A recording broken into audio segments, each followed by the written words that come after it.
out of the way and everybody else unloading off the bus.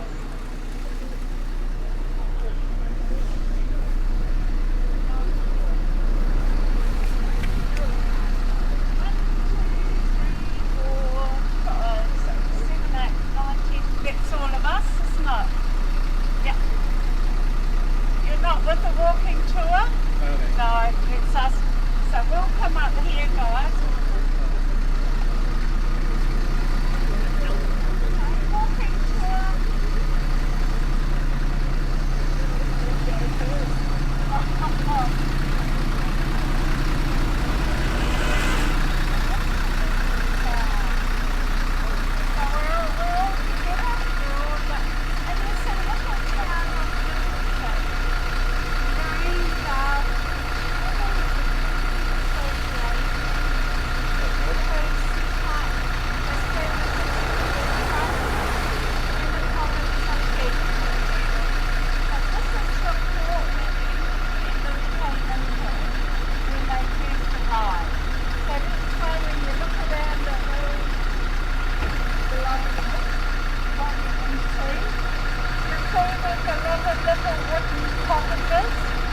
This is what they built out of when they first arrived. And in the earthquakes, the wood, you know about our earthquakes, 2010, 2011, the wood, if you're in a wooden house, it moved in and out of the nails. If you were in a stone or a brick building, the mortar and cement would turn to so that's why a lot of the wooden buildings along here survive because they're made out of wood. But if you look along the waterfront here, along this main street, there's a lot of empty sections because this is more commercial building and not of hotels. Because it was established as a port, a lot of hotels for the seamen. So we had up to 8 hotels and pubs along here. We lost a lot with the earthquakes because they were more like concrete construction or brick and stone. And obviously nothing's been built since because you don't build something unless you have a purpose for it. So, you know, you can't spend all that money building a new building and then it's sitting empty. So, good effects of the earthquakes, the wooden buildings, bad effects, the stone buildings. Okay, we'll go down this way. We'll stop at that little building with the grey roof just in front of us.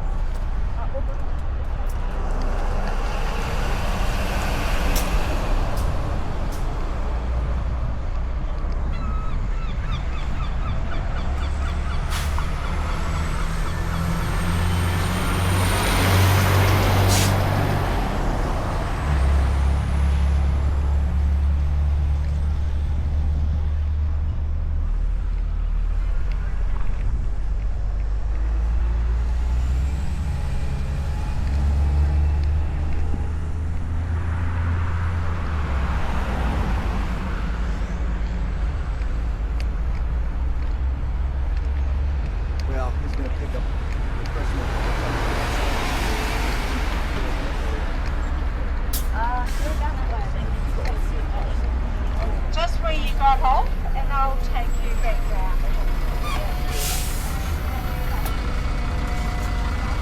It'll get easier because we'll get out of all this traffic in a wee minute, but that's why it's good to have the microphone so everyone can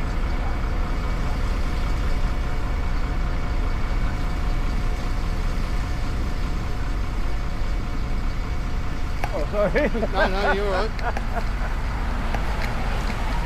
When you go to Italy, just be prepared for everybody to get in your way. Oh, yeah. In New Zealand, the biggest exporters are dairy products and meat, like beef. But then the timber comes in number 3. So you probably notice everywhere you go, you notice with these, there's a barcode on the end of each log, and that tracks the tree from the what time it was chopped down to the very end where it ends up. So, yeah, so lots of logs.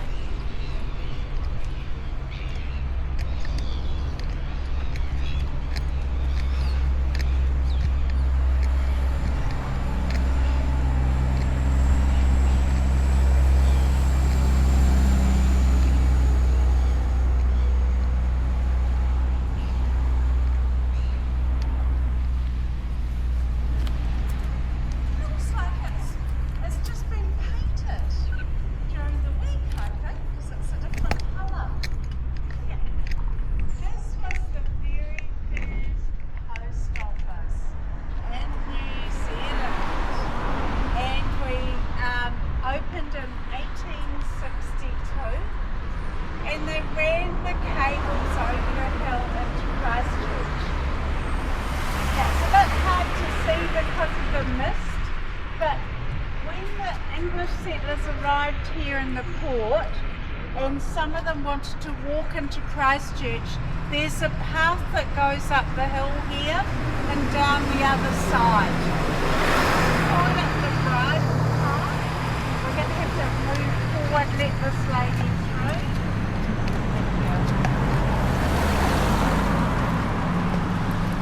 Take a leap for today. Are you wanting to, whereabouts are you wanting to go, guys?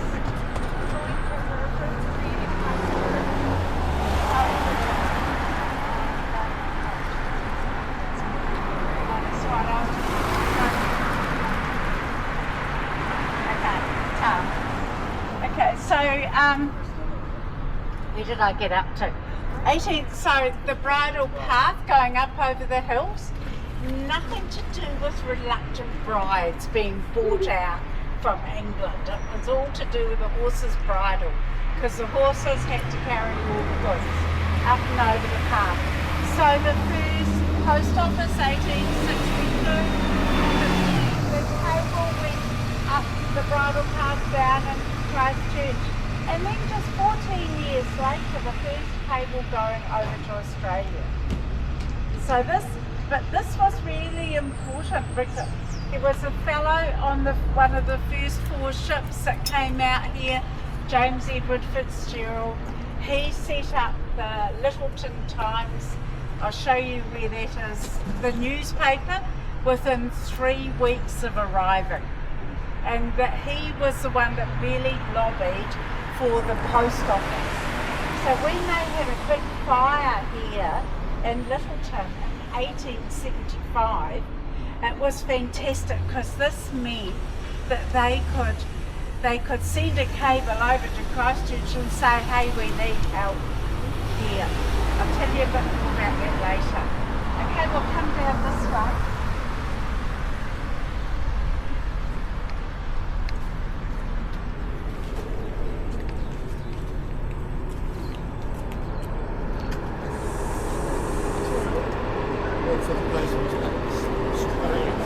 Everywhere we go, there's boxes and places.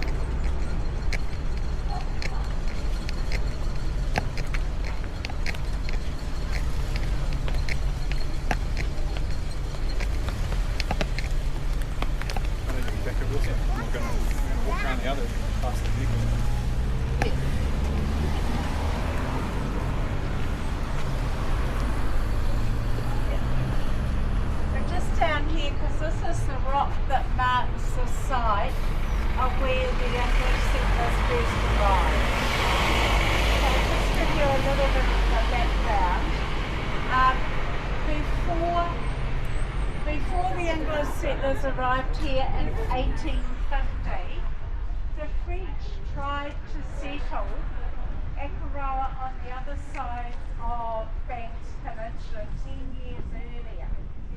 So the English weren't the first ones here. I'll show you this. So the South Island is an oblong shape, just like this.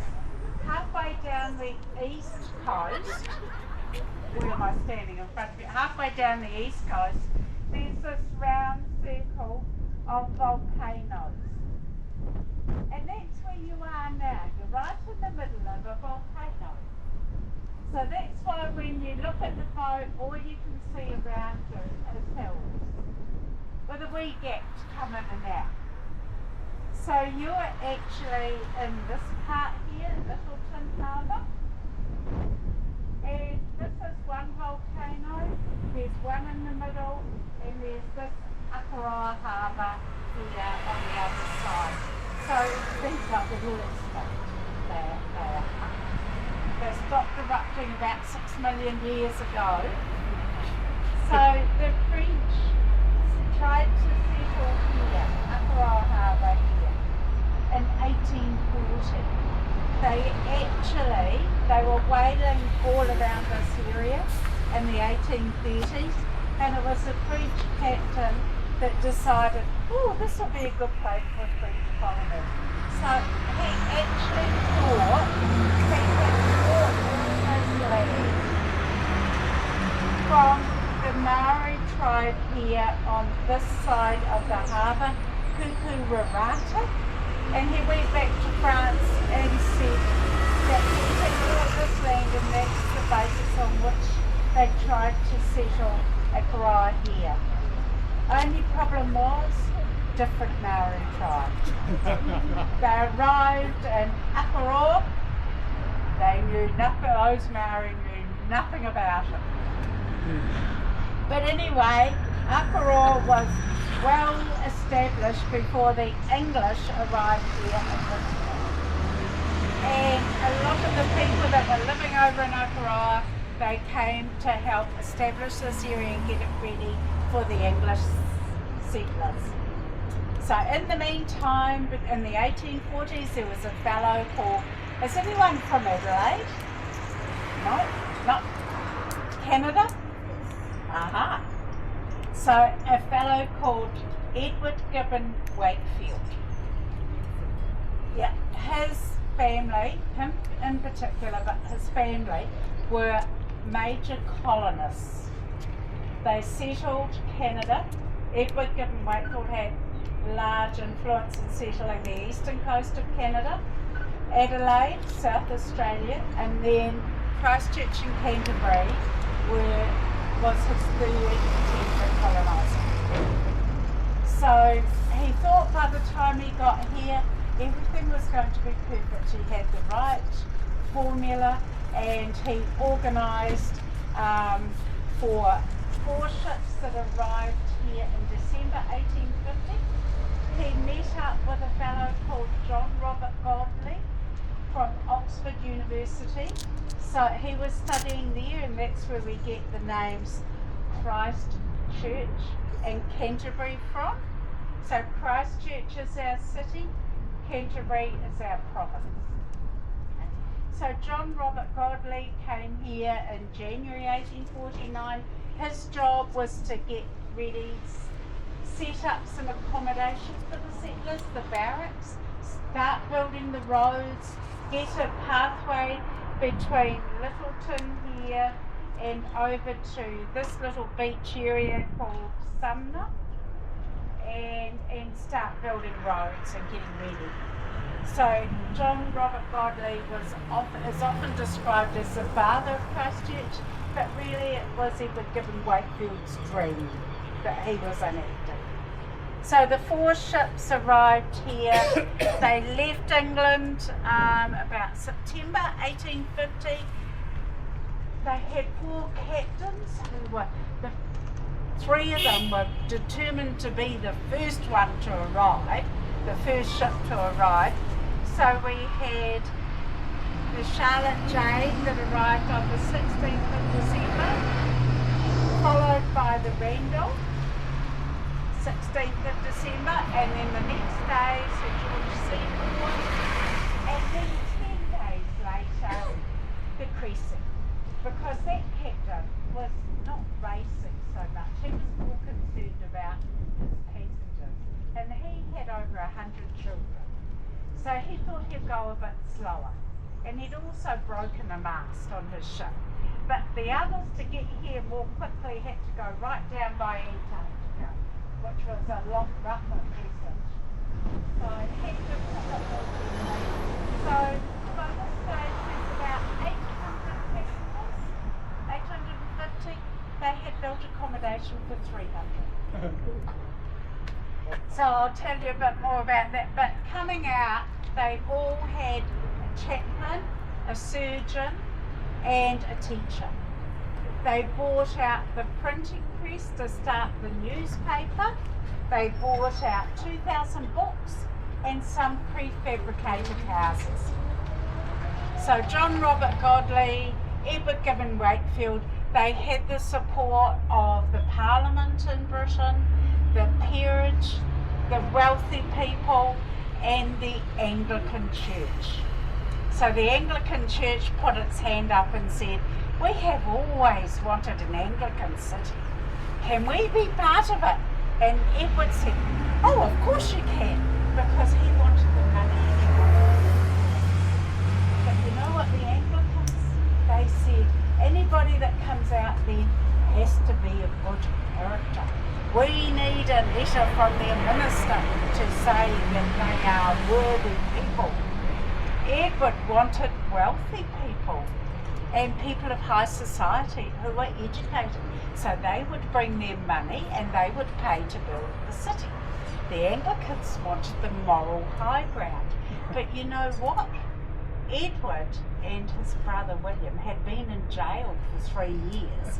For Edward wanted to get this young 15-year-old who had a very wealthy and powerful father to marry him so that he would get the wealth and the influence.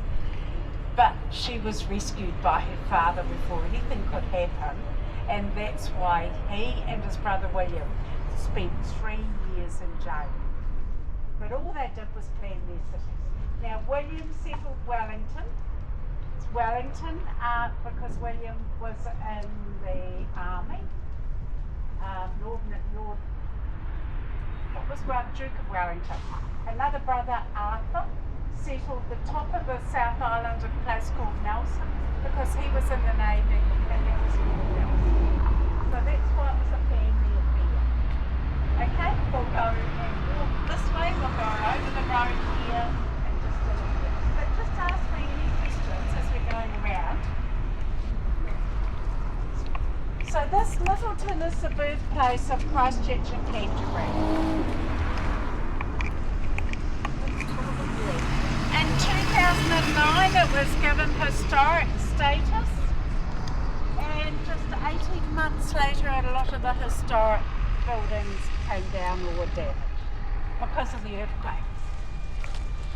This is the original harbour board building, so they've restored the bottom part.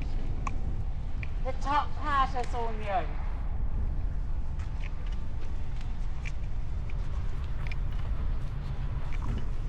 And we'll go down to the little signal station from the railway.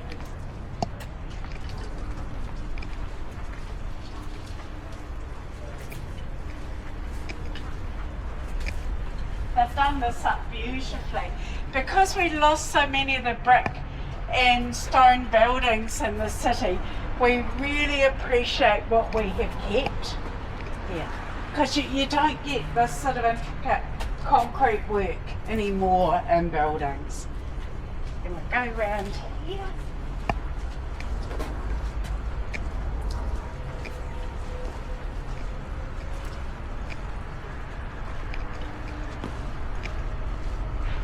Beautiful colour. Little. Yeah.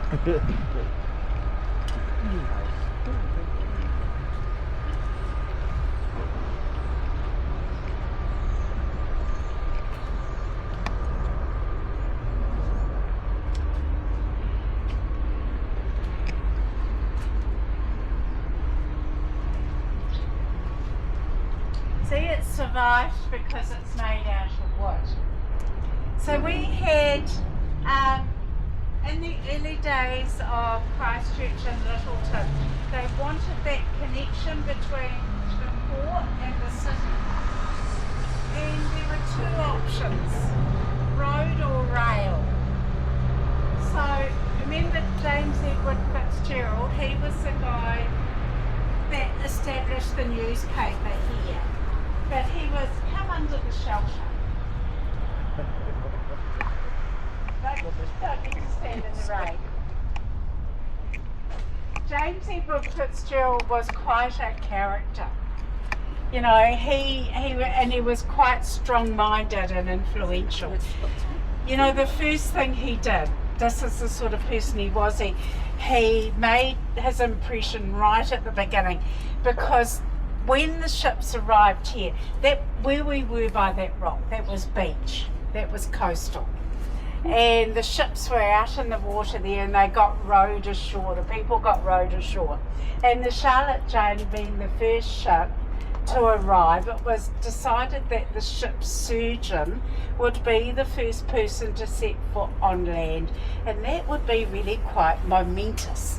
This is the first person and the first formal settlement in Canterbury for the English.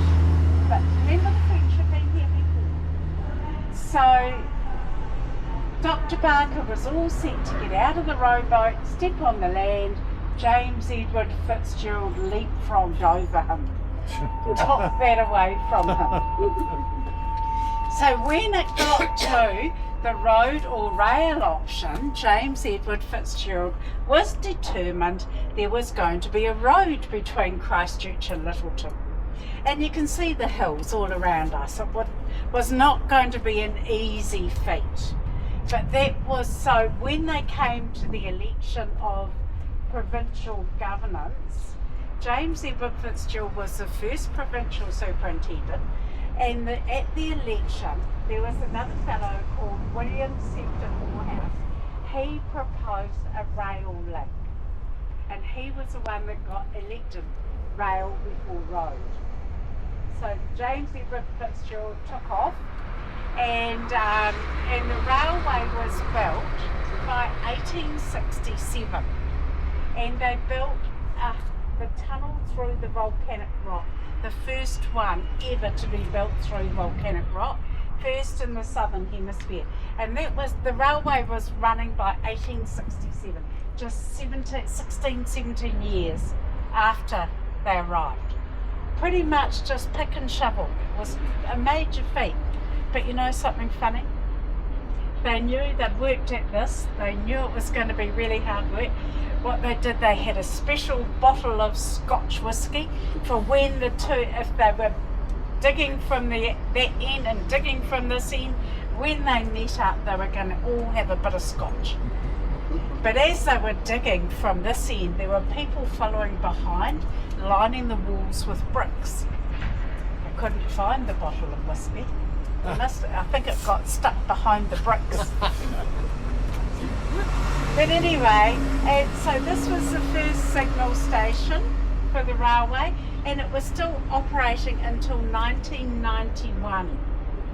In 1986 there were just 11 of them left, so it worked all that time. Good old-fashioned stuff, eh?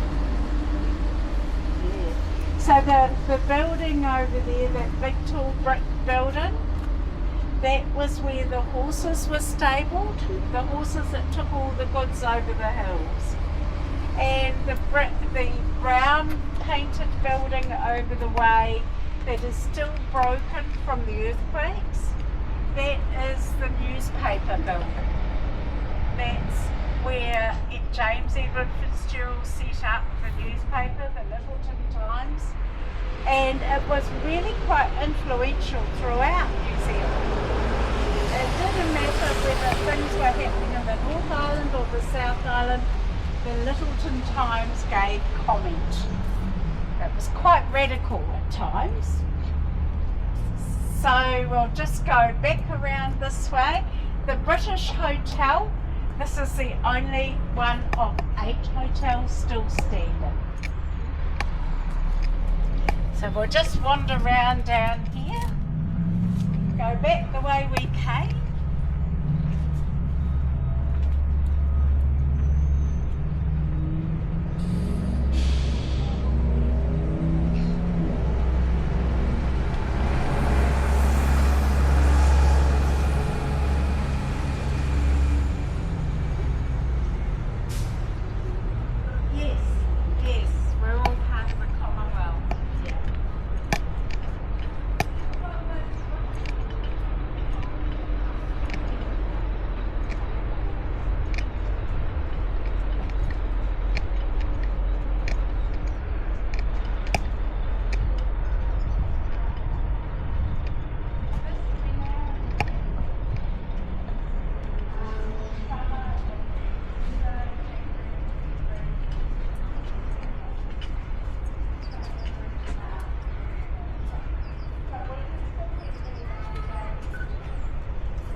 hotel.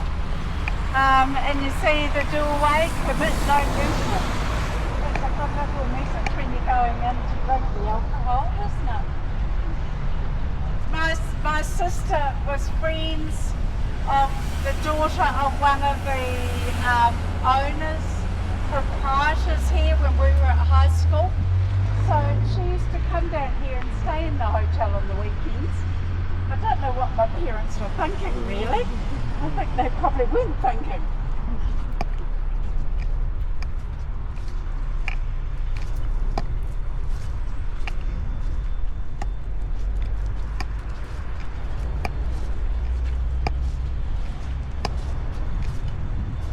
There's a bit more shelter.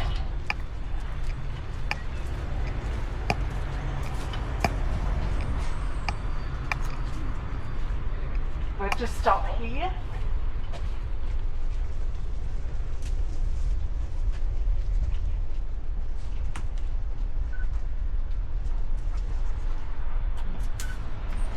Need to let the ladies through. Oh. So this building is called the Tin Palace. It's got a sign here. And what you'll notice as you go around Lyttelton is that there's a lot of corrugated iron on the buildings. So remember I talked about the big fire that we had here? So this building was built after that fire, and they imported this corrugated iron from England to make the building because it would be fireproof. So it's a really quite thick corrugated iron. And a lot of the buildings did the same because of that fire. And this was a legal office for many, many years. And that's why you get 2 doors, one for each lawyer. Shall we let these people go? Okay, right, we'll go up.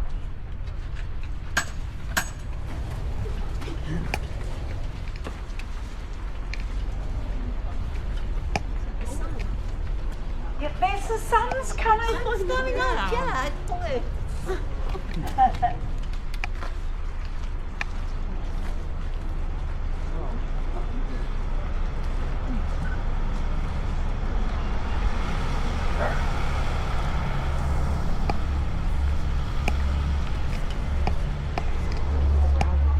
Yeah.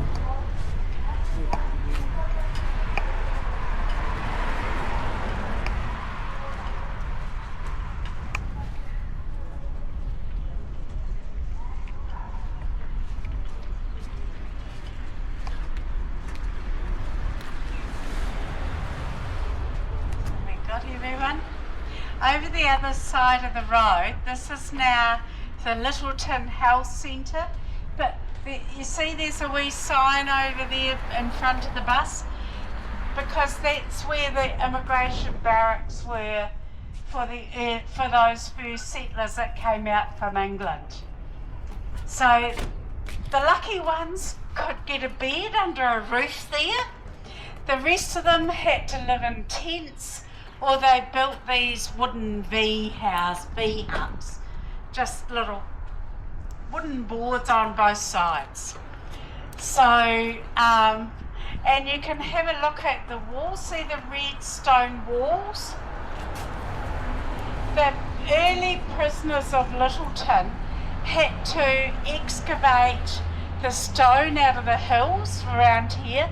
The red walls further up above the trees, those ones have been rebuilt since the earthquakes, but you can still see some of the really older ones there.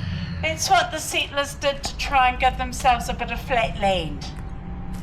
And off there's an island out in the harbour, I'll show you later, where they excavated a lot of that rock from. But that was the immigration barracks there. So, and the beach was just down there, so not far to walk up. And I'm not going to make you guys walk too far either. You're not going to be huffing and puffing. Okay. So I'll go up this way.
go round the square and we'll come back.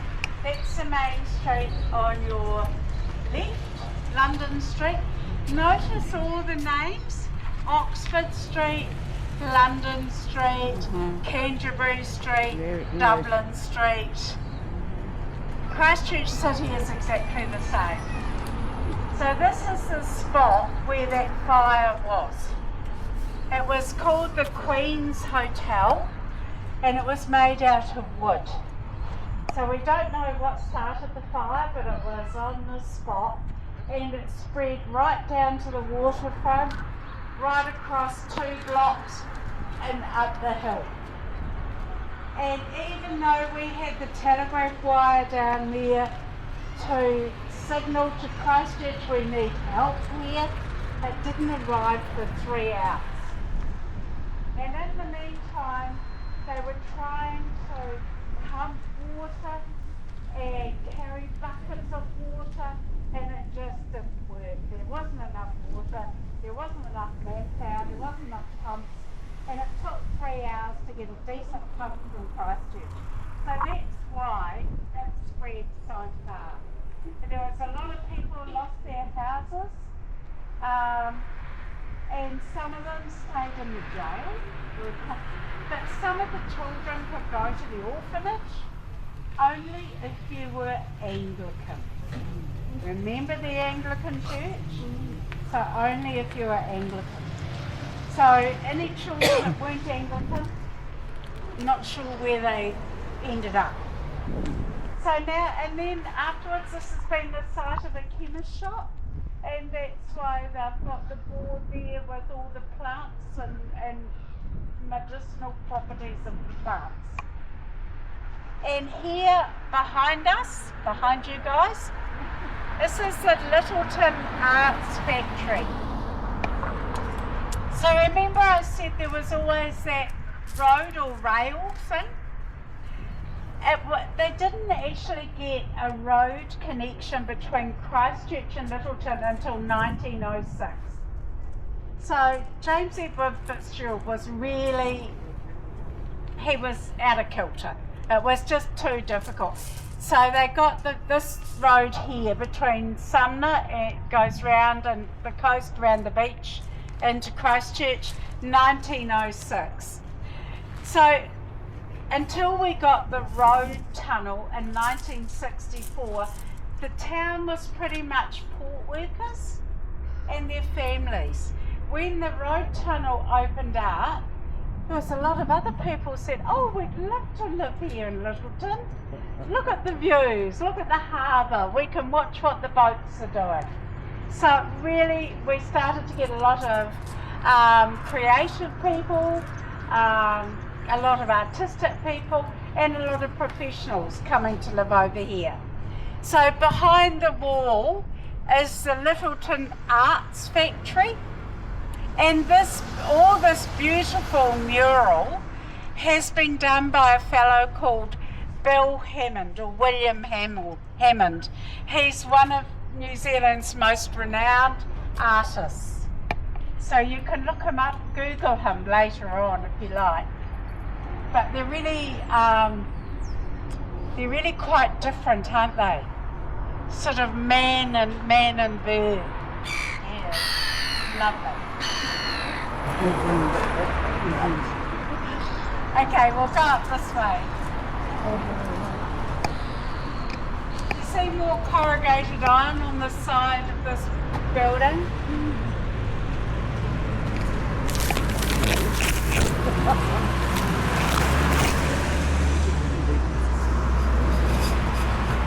You're out now. Oh my God.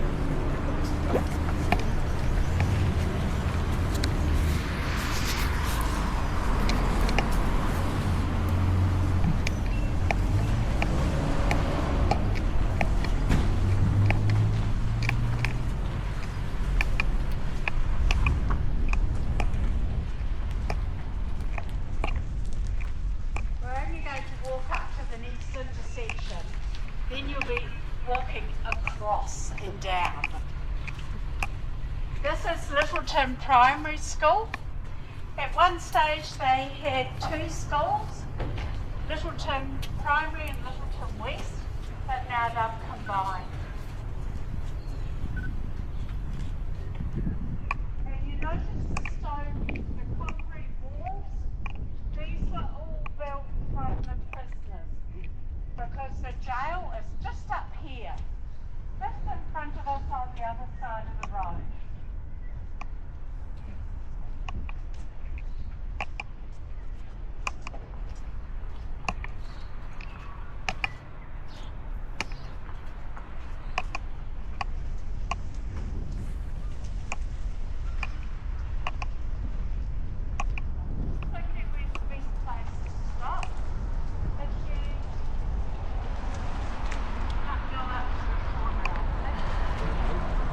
Oh yeah,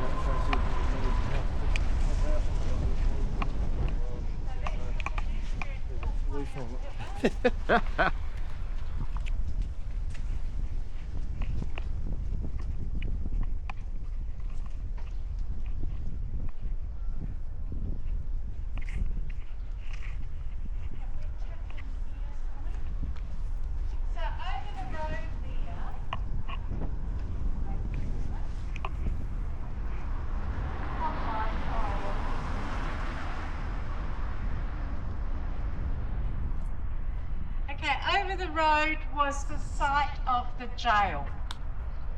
So, and these lovely folks in here gave me this last time. This is a photo of the original jail. See, it's quite concrete and walls obviously no longer there. They have a bigger jail in Christchurch now. But because this was the English birthplace of Christchurch and Canterbury, this is where all the most, they would say, hardened criminals from around the South Island were housed. Originally they were just the little V huts and little shacks, not secure. So the prisoners had to build their own jail. There were 29 cells for women, but they could house up to 300 men. They had, the ones that did all the hard labour were mainly ship deserters. And so they did the building and the stone walls. I'll show you something else later they also built. But if you were been in jail because you were in debt and couldn't pay your bills, then you were treated a little bit more kindly. You were given a trade to learn, and you could also sew. You could make the the garb for the prisoners and things like that. So they were treated a bit more kindly. But there was 7 hangings in here. And if you were one of those unlucky ones that were hung or hanged, then you were buried in the cemetery above. You might be able to just make it out. In the dissenters cemetery. Not the Catholic or the Anglican, dissenters. And you had to be taken up the path through a little gate to be buried there. You could not come out the front gate because that would mean that you'd been freed, and you were definitely not freed. Even though you were dead, you were definitely not freed. So you were carried up and buried up there. Yes, quite. Note the clock. We had a doctor here for 52 years. He came out on one of the settler ships in the late 1800s. His name was Dr. Charles Upham, and he served this community very, very well. He walked everywhere with his little dog Billy. He didn't have a watch. If he wanted to know the time, he'd go down to the post office and check it out. So when he died, they built a clock in his honour. But he was a lovely man. If people couldn't afford to pay, he never charged them. If Over in Quail Island in the middle of the harbour we had a leper colony. He went over and looked after those people. He's a very kindly man. So, but he had to wait till he was dead to get his clock. Come on, we'll go around the corner here. This is Church Street or Winchester Street because this is where all the churches were built. The Catholic, Presbyterian, Methodist and Anglican, of course.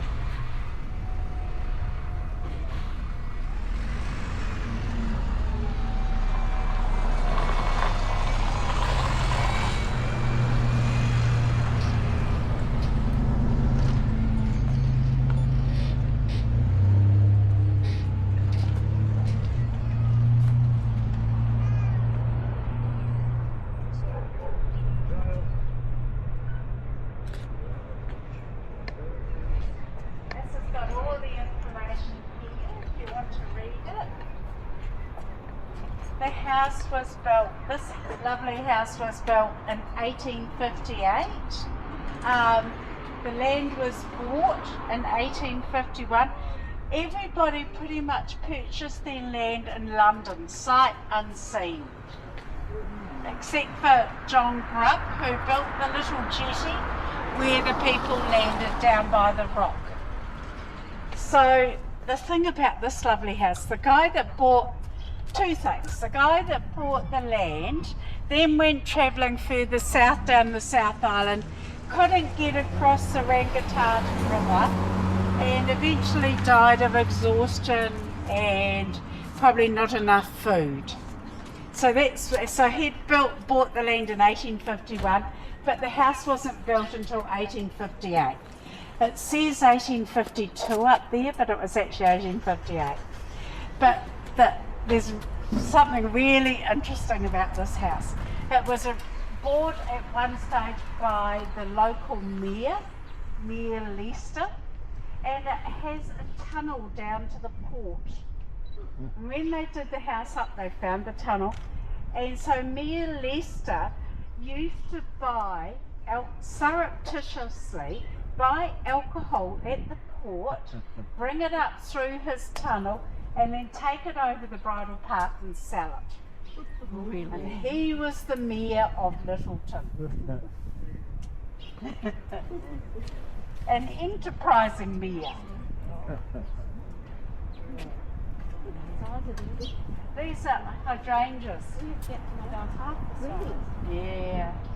They do really well here. They sure do. Yeah. But I think everything's doing really well this year. We had a lot more rain over summer.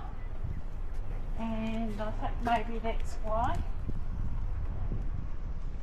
And as we go along, just have a look at all the different houses. Down this part you'll find the older houses, the wooden ones. But there's a real mixture of ages as well. And this one's always beautifully made on.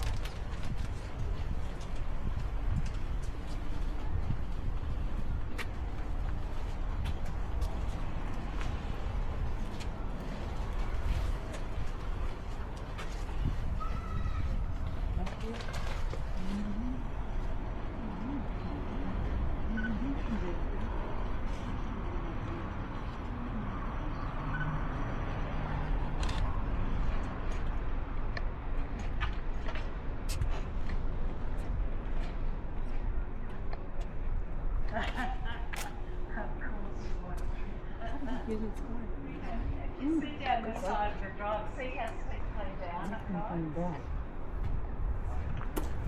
So some of the sections are quite busy seats. I wonder why they call it busy seats. I don't know yet. You see the old wall here again? See the old stones? That was the site of the Catholic Church, built in 1865, but of course built out of stone. The funny thing is that we had a fellow called Edward Moray in the peninsula here. He was responsible for building most of the stone churches over the whole of the peninsula, all of this area. You know, this is named Banks Peninsula after Joseph Banks, the botanist. This whole area, because when Joseph Banks was on Captain Cook's ship, and it was his birthday, and Captain Cook thought, what do I give this young man for his birthday? Because he wants for nothing. He paid £40,000 in those days to be part of the exploration. His cabin was grander than Captain Cook's. He had his own servants, he had a store. So Captain Cook thought, I'll name this area after him. So that's why it's Banks Peninsula. But he actually called it Banks Island. He didn't realise it was connected. Because if you look at this side, this is our Southern Alps all the way along here. Our Southern Alps are like the spine of the South Island. These are formed by two tectonic plates butting up against each other, the Australian and the Pacific. And because of this butting and the formation of the Southern Alps, we've got shingle, gravel and water coming all the time down off the Southern Alps going out to the ocean. So this area round by Banks Peninsula is the last piece to join together. So that's why we get a lot of mud and swamp around here, and that's why Captain Cook thought it was an island, and that's why we did so badly in the earthquakes, because Christchurch is built on a swamp. So we just like that, just like jelly. If you're on the hill, if you're on the volcanic part, you went boom, boom. But if you're on the ground, you went whoa, whoa, whoa. Okay, so that was the Catholic Church, St. Joseph's. And down here is the Anglican Church. So they're all like, all the churches. Yes, all in the street. So it's actually Winchester Street, but it was also known as Church Street. Yeah. And here we are, I'll tell you the story about this one. This is the Anglican here on the left. The Catholic was there, but it is no longer. This is the only church left in Lyttelton after the earthquakes. And this one wasn't actually in Lyttelton at the time either. So, just, we're a wee bit spread out, but I'll... Yeah. So the original Anglican church here was called the Trinity, and it was made out of this stone. So there were two, just like the schools, there were two churches in two Anglican churches, two schools, West Lyttelton and Lyttelton. But the reason why they had two Anglican churches was, remember, they wanted only the wealthy and the educated. The ones with the money, they were promised that you'd be able to pick up Britain or England, put it down, leave all the problems behind. So have a very nice life, no problems. And so the hoi polloi from the Trinity Church here only wanted the higher class people in this church, and when they didn't want the seamen, and so that's why they built the West Lyttelton Anglican Church for the seamen. So Lyttelton was also the gateway for Antarctic exploration. So when we had Shackleton and Scott and Bird, and they were all out in the harbour, they worshipped at the other church with their seamen. They didn't come here. So after the earthquakes, well, before the earthquakes, the West Lyttelton Anglican Church was no longer needed. So it was transported to Christchurch to the Anglican primary school and used there. Broken up to pieces. After the earthquakes, it was broken to pieces again, transported back, and here it is again. So this is the one that was originally built for the seamen. But it does have aspects of the original Trinity as well. And if we see the vicar, he will tell you there was a small dedicated group of people after the earthquake. So they climbed in amongst all the rubble and they rescued quite a few things. So even though this is the old wooden West Lyttelton Church, it's a mixture of both. So the bell is the original pilgrim bell that came out with those first 4 ships, but it's a new bell tower. And the stained glass window on this side belongs to the West Lyttelton Church, and on this side belongs to the original Trinity Church. We'll go and have a wee look around. In 1950, Reverend Whitty reminded the congregation that we look after both saints and sinners. So, we told them off.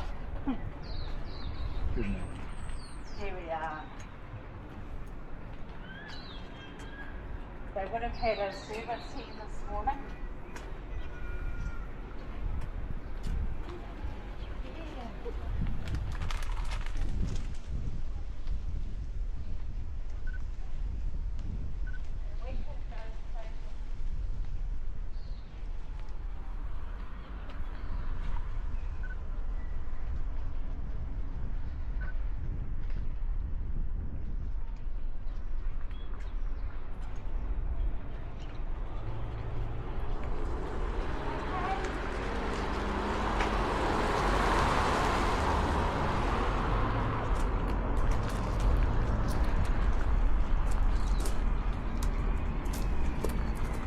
Okay, you good?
They're going to get their asses kicked. Yeah, she needs to be shredded. She'll come back from it.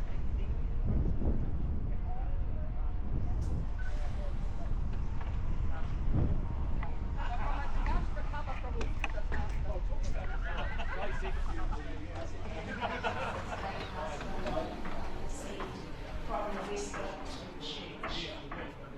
And you can see it's got that maritime theme to it with Jesus on the boat with the sails and the boat underneath by his feet. Yeah. So the organ was saved from the earthquakes, beautiful organ, and the light shade, I'm not quite sure which church that belonged to. The original altar from the Trinity Church is now in Antarctica, and the church down there, the Lady of the Snows. Lyttelton and Christchurch are very much a gateway to the Antarctic. We've got a long history. When it was no longer ships and planes, we had the airport where the Americans were based out at Christchurch Airport to go down to the Antarctic. So it's been beautifully restored. So this would have been the altar from the West Lyttelton Church. And down the back, the font, the baptismal font, that was put in for Queen Victoria's Diamond Jubilee. Yes, yes, yeah. You're right, I hadn't noticed that before. Yeah. And down here, the baptismal font here, this was built, as I said, for Queen Victoria's Diamond Jubilee. And you can lift that up using this pulley. And the vicar says after the earthquakes, the pulley, this wooden diamond shape here, was found down on the main street where the bus dropped you guys off. So they did say quite a few things from the church. I said, how would you like to put your baby under here? I think the wood would be native New Zealand timbers. This is probably our native totara. Our native totara doesn't let any wood-boring insects into it. It has a chemical called totarol in it, so it doesn't rot either. So brilliant for building. Matai, black pine were used a lot as well, and remu. So a lot of Banks Peninsula was all covered in all our native trees when the settlers first arrived. Within 40 years, there was only 10% left because it had all been cut down to build the buildings and build boats and things. But they probably didn't realise how long it takes for our trees to grow. Our trees take hundreds of years. And that's why all the logs you saw down on the wharf, they're Monterey pines from the States. So they can grow to harvest size within 20-25 years. We definitely don't cut down our own native trees anymore. But it's lovely to see in these old buildings. Okay. I'll take you around the front of the building, then I can show you the harbour and talk about.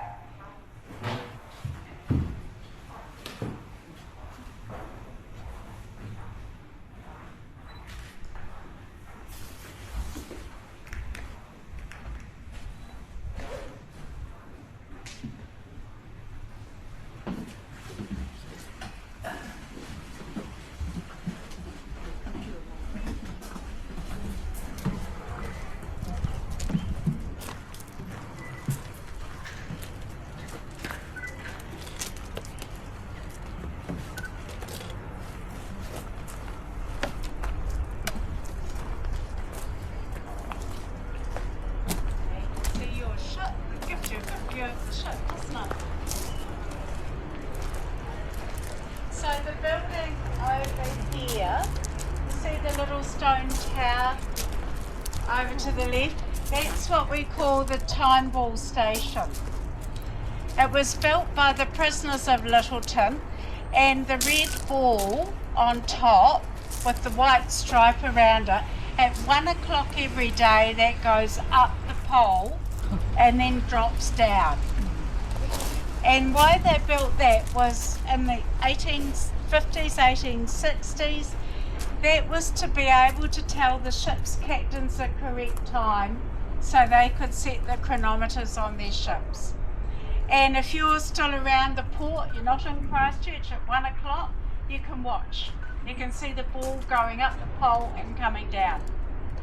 It was broken in the earthquakes, but it's been restored and it's back in working order. The other thing that they did, when they restored it, there used to be a little dog here in Lyttelton that would go up and sit at the bottom of the Time Ball Station every day before 1 o'clock. And then once the ball went up and down the pole, then it would go home. Believe it or not, it's how animals know these things. But so when they restored the Time Ball Station, they put a little bronze statue of the dog beside it. And the island out here is the island I was talking about directly in front of us, Quail Island. It has been a leopard colony. It has been the place for the Antarctic expeditions, for the animals, the ponies and the dogs. They were all housed over there and trained for Antarctic conditions. And it's been also a graveyard for shipwrecks. And you can catch the ferry every day. The ferry goes from the port here over to the other side of the harbour and then over to Quail Island. You can go camping and it's a lovely day trip to go walking around there. Yeah. But it's a quite quarantine station as well. Quite a lot of history in Quail Island. The quail's you've got quails in England. I can't say it's a native bird to New Zealand, but it's one of the local birds that we've had within New Zealand, endemic in New Zealand. Yeah. You know, we have a lot of flightless birds in New Zealand because when these islands broke off from the big land mass of Australia, we left all the pests behind. Our birds didn't need to fly, so they forgot how to fly until human beings started reintroducing them. And then they became fair game and very vulnerable. Worshipping at the Seamen's Church before they would leave. No snakes, no dogs, no alligators, nothing. Okay, we'll put this way back.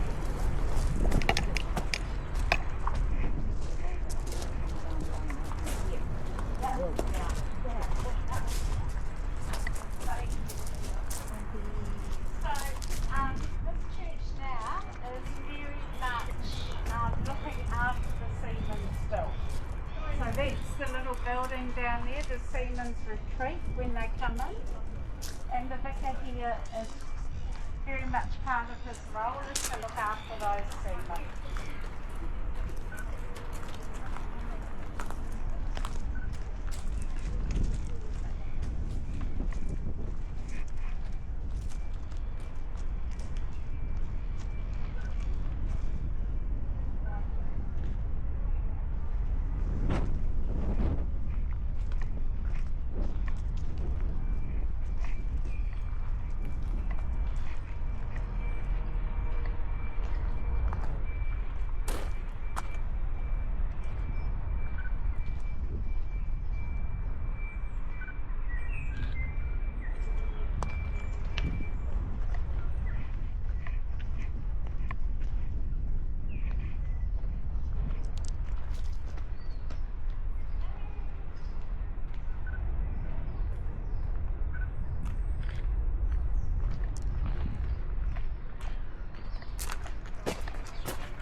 Over there, remember I told you about Dr. Charles Upham? That was his house, that's where he lived with his family. And then he'd wander, you can just picture him, can't you, wandering around Lyttelton with his little dog, visiting the sick, without a watch.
foundations in, but they're not allowed to because they're heritage buildings.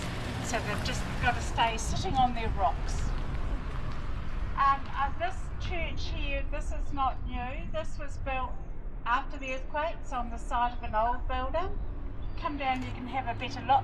It's owned by a funeral director, and this is where he has his services. So that's not one of the original churches here along the street. But he plays the bagpipes. And you see this figure outside? I think it's meant to be one of its bagpipes. I don't know.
Artistic round here, you know. Lyttelton it's quite a close community. They keep coming up with new ideas and events, and this was the first place where they started a bartering system. So I could go and babysit for you for half an hour, and then I could say, okay, you come and dig my garden for half an hour. Very good. And you can see it's a real distinction over there between the rock walls, the older ones, and the replaced ones.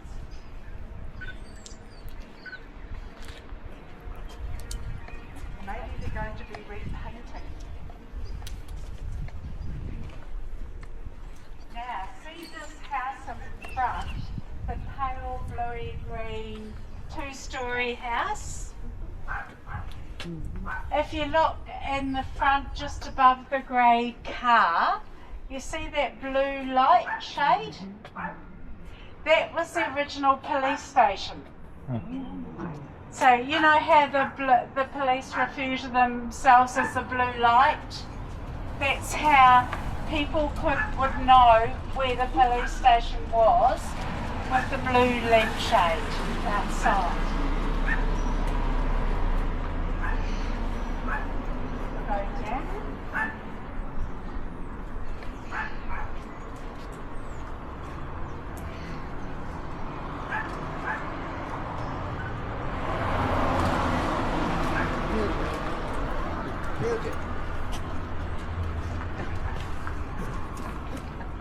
You're wrong for that. You are wrong. I'm just going to give it to you. Yeah. Recycling, general rubbish, organics. So general organics goes out every week, and the recycling and the general rubbish every second week. Yep. Works really well.